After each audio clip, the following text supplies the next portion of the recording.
Добрый день, это новости на канале Якутия-24 в прямом эфире. В студии Влад Давыдов. Смотрите выпуски. Нацпроект «Демография в действии». Порядка 5 миллиардов направят на выплаты семьям с детьми в текущем году в Якутии.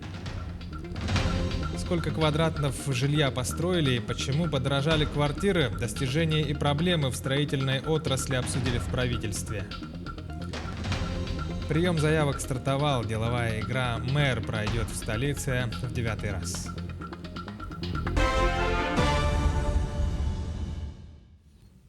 Около 5 миллиардов рублей направят власти республики на выплаты семьям с детьми в текущем году в рамках национального проекта «Демография». Выплатами при рождении детей будут охвачены более 16 тысяч семей. Об этом рассказали в региональном министерстве труда.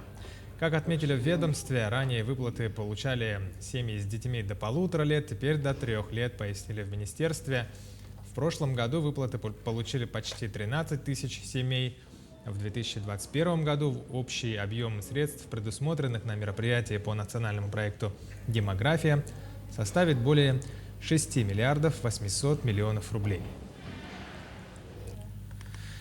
Снижение количества детей-сирот отмечают в республике за последние 5 лет. В настоящее время в семьях опекунов проживают 73% сирот и детей, оставшихся без попечения родителей. Также 14% в приемных семьях, 13% в центрах помощи детям-сиротам. Всего по республике создано 228 приемных семей, в которых воспитываются 640 детей. Наибольшее количество приемных семей в Верхневилюйском, Сунтарском, Вилюйском, Ленском, Нерюнгринском, Хангаласском, Горном районах и Якутске. В данное время планируется внедрение автоматизированной электронной системы учета семей, находящихся в социально опасном положении, а также родителей, не исполняющих надлежащим образом свои обязанности. Госдума ввела запрет на высадку из общественного транспорта детей, не оплативших проезд. Согласно принятому закону, нельзя высаживать детей в возрасте до 16 лет, находящихся в транспорте без сопровождения взрослых. Мы считаем, что оставлять ребенка из-за неоплаченного проезда одного на дороге недопустимо. Это создает угрозу его жизни и здоровью, приводятся слова председателя Госдумы Вячеслава Володина. Кроме этого, изменен порядок контроля и подтверждения оплаты проезда в общественном транспорте. Сейчас он регламентируется исключительно федеральными правилами. Теперь же регионам будет разрешено самостоятельно вводить порядок контроля оплаты проезда. В Ленске ввели в работу питомник для бездомных животных, однако проблема безнадзорных собак все еще проявляется. Фиксируются различные случаи нападения на людей. В этот раз пострадал ребенок. Жители жалуются, что не могут дозвониться до подрядчика, занимающегося отловом собак, либо бригада приезжает поздно, когда стая уже покинула обозначенную в заявке территорию. Они должны оперативно отреагировать в течение 10-15 минут. Поэтому очень много вопросов было. Но вот сейчас с подрядчиком еще раз встретимся, переговорим. И в случае вот таких, скажем, эксцессов, просим жителей города Ленска письменно обращаться к нам, чтобы у нас было основание предъявлять какие-то претензии по подрядчику. Буквально года 3 тому назад нам выделялось на отлов и передержку безнадзорных животных там порядка 380 тысяч в год, то сегодня эта сумма у нас составляет около 5 миллионов. Поэтому это достаточно хорошая сумма, поэтому я надеюсь, что мы ситуацию с собаками как-то сможем сломать.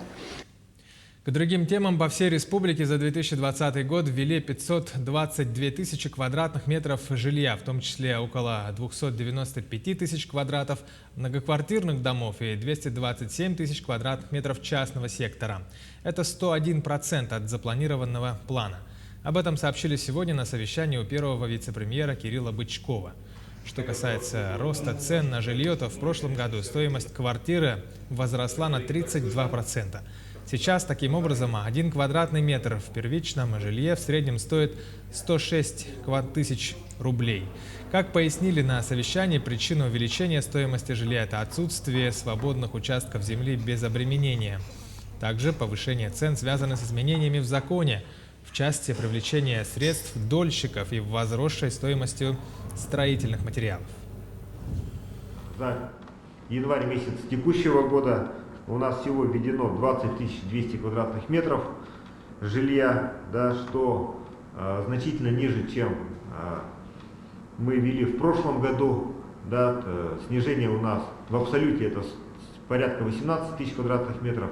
Если в процентах, то это 47% снижения к уровню прошлого года. Задачи, которые стоят перед республикой до 30 года, у нас задача стоит в 1,5 раза больше ввести жилья, 832 тысячи квадратных метров.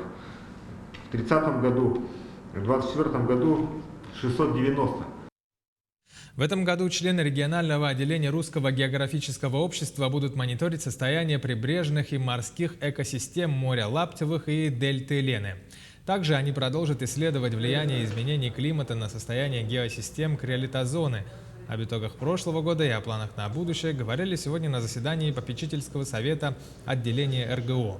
Как сообщил председатель совета Александр Горохов, состоится научно-практическая конференция «Аймекон. Полюс холода», посвященная 130-летию члена-корреспондента РАН Сергея Обручева. Кроме этого, члены общества продолжат проекты по повышению уровня океана в устье Лены, изучат перспективы рыболовства в Булунском районе и проблемы недропользования в Арктике. В прошлом году, несмотря на пандемию, у нас прошли довольно значимые и масштабные проекты. Прежде всего, это был наш проект по экспедиции с города Якутска до Новосибирских островов на катамаране.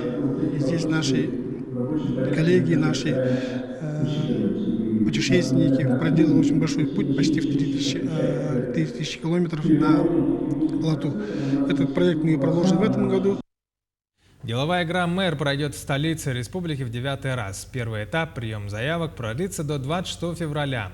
Подать заявку на участие могут лица в возрасте от 16 до 35 лет, проживающие на территории города. Документы и заявки принимает Управление молодежи и семейной политики окружной администрации. Сама игра пройдет в Якутске с 12 по 13 марта этого года.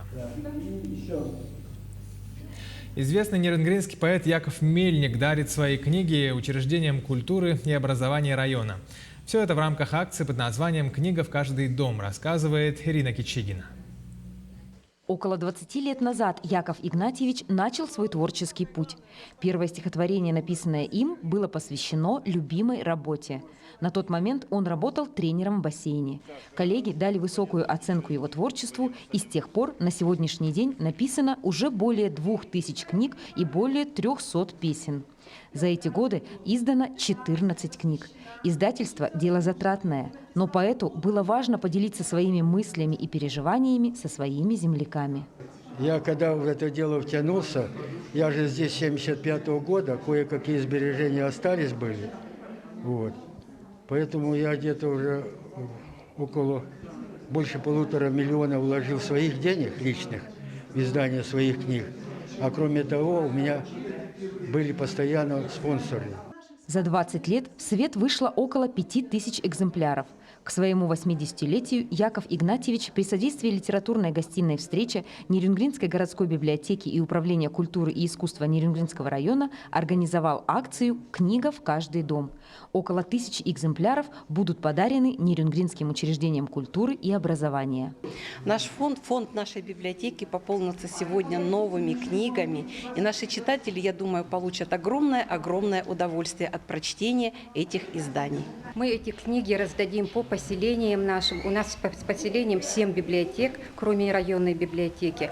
Поэтому, конечно, наши горожане и жители района будут очень рады познакомиться с творчеством автора. Яков Мельник – член Интернационального союза писателей. Его стихи печатают в поэтических сборниках российского и международного уровней.